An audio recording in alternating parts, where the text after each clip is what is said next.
Good morning, grade 11s. Today our lesson is on cosine law. Cosine law is used to solve for angles and sides of a non-right triangle. So it's the same thing as a sine law. One of the angles cannot be 90 degrees in order to use cosine law. So the biggest question kids ask is, so how do I know, do I use a sine law or should I use a cosine law?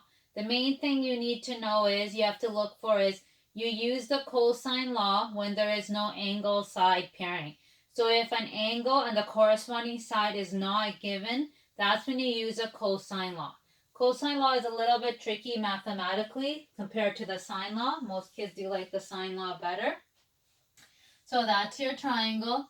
Cosine formula is a squared is equal to b squared plus c squared minus 2bc cos A. The key thing is that this side and this angle always have to match. I can rewrite this in many ways. I can write this as b squared is equal to a squared plus c squared minus 2ac cos b. But the key thing is this here and this have to always match. So if I'm talking about this side, the same angle has to go there. And that's a key thing with the cosine law. I'm going to do two examples with you, the two scenarios you can get in this question, and then that will be end of the cosine law. Example 1. In triangle DEF, D is equal to 2.5 centimeters, E is equal to 3.5 centimeters, and angle F is 59.4 degrees. Find F to the nearest tenth of a meter. So when I'm solving this question, my first step is to draw my triangle. So if I draw my triangle, that's my D, my E, and my F. Now I label opposite here would be 2.5. E opposite E has to be 3.5. And then my angle F is 59.4. Okay, so that's the information given. They're asking us to find this. So this is my question mark. So before we start, let's look at this triangle and see. Using the sine law is easier, but you'll notice here, I know the angle, but I don't know the side. I don't know the angle, but I know the side. I don't know the angle, but I know the side.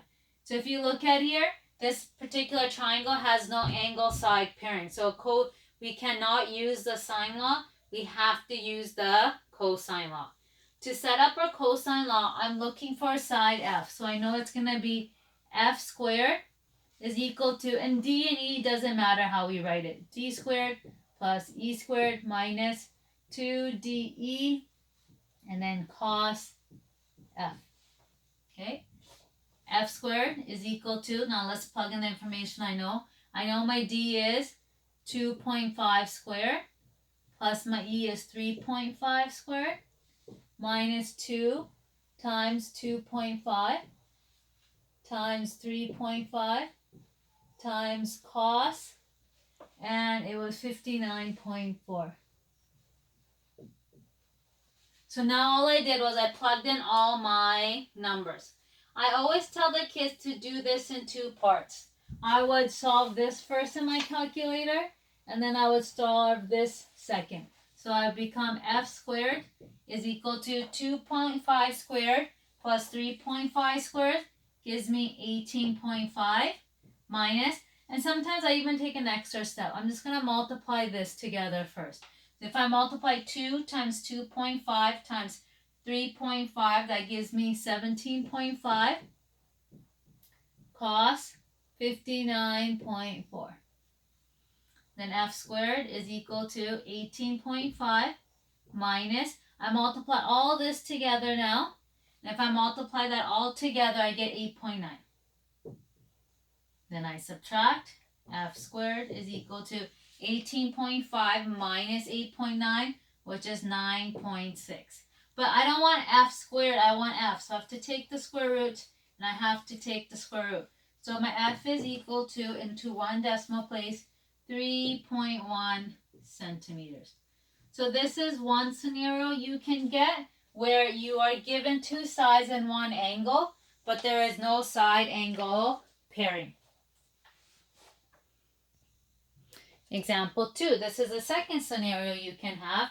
In triangle ABC, A is equal to 9.6, B is equal to 20.6, C is equal to 4.7. They want you to find angle B. So your first step is to draw your triangle. So that's angle A, B, and C. And side A is 9.6. Side B is 20.6. Side C is 14.7. They want you to find angle B. So I just drew the triangle. I know what I'm looking for. Now I have to set up my formula. Again, I have no angle side pairing, so I have to set up my formula for cosine law. I'm finding angle B, so my formula is going to be B squared is equal to A squared plus C squared minus 2AC cos, and because that's B, my capital B. Now I plug in, I know what B is, so that's 20.6 squared is equal to A squared, which is 9.6 squared, plus C squared, which is 14.7 squared, minus 2 times 9.6 times 14.7, and then I would have my cos B. Okay, now I start solve. I can put this in, I can plug this in, and I can plug that in. I'm going to plug all those numbers in separately. So I get 424.36 is equal to 308.25 minus 282.24 cos B. So how do I solve this now? I gotta solve for cos B. So I gotta bring these two numbers over first. So first I'm gonna bring this number by itself. So I take away 308, I take away 308, and I get 116.11 is equal to negative 282.24 cos B. Now my next step is to divide by negative 282.24 and divide here by that. I get negative 0.41139 is equal to cos B. And now I get my ratio. So I have my ratio. I want the angle. To find my angle, I go cos negative 1, negative, I use my negative 0.41139, which is going to be equal to my angle B. And now when I plug that into my calculator, I get 114 degrees is equal to my angle B. And that is my final answer. So those are the two scenarios you can have for cosine law. If you have any questions and concerns, please email me or send me a message on Teams, and I'll get back to you. Thank you. Bye.